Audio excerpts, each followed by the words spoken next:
Nationalisation du pétrole. Les richesses de la Libye ne profitent plus seulement aux compagnies étrangères. Elles financent désormais l'éducation, la santé et les infrastructures. Éducation gratuite. Dans un pays à majorité analphabète, il offre à tous l'accès à l'école et aux universités. Santé universelle. Les soins médicaux deviennent gratuits, transformant la qualité de vie des Libyens. Logement et développement social. Il lance des projets pour loger les plus pauvres et développer les villes. Le livre vert. Une vision idéologique où il critique la démocratie occidentale et propose une forme de démocratie directe, où le peuple exerce le pouvoir à travers des comités populaires. Unité africaine. Kadhafi se veut champion du panafricanisme.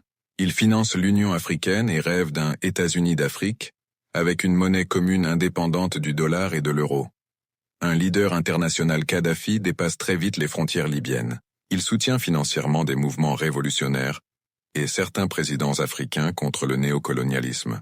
Nelson Mandela, Jerry Rawlings, Ghana, Thomas Sankara, Burkina Faso, Idriss Déby, Tchad, Robert Mugabe, Zimbabwe, Omar el-Béchir, Soudan. Aussi plusieurs enquêtes et témoignages affirment qu'il a également apporté des soutiens financiers directs ou indirects à certains dirigeants européens et même américains.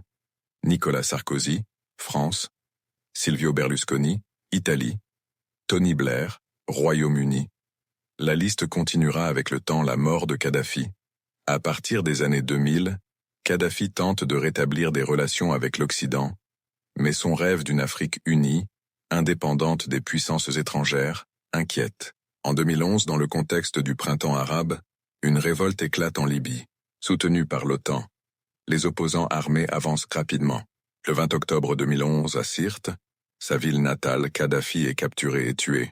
Son corps sans vie choque le monde entier, marquant la fin d'une époque. En conclusion, Mouammar Kadhafi fut un homme controversé, admiré par certains, critiqué par d'autres. Mais une chose est certaine, il a marqué l'histoire par sa volonté de transformer son peuple et de libérer l'Afrique de la dépendance. De la poussière du désert à la tête d'un pays riche en pétrole, il a incarné le rêve de dignité, d'indépendance et de fierté pour son peuple. Merci. Merci d'avoir voyagé avec nous dans l'héritage de Mouammar Kadhafi.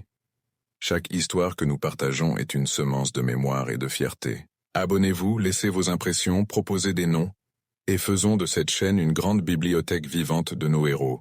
Portons leur voix, au-delà des frontières et des générations.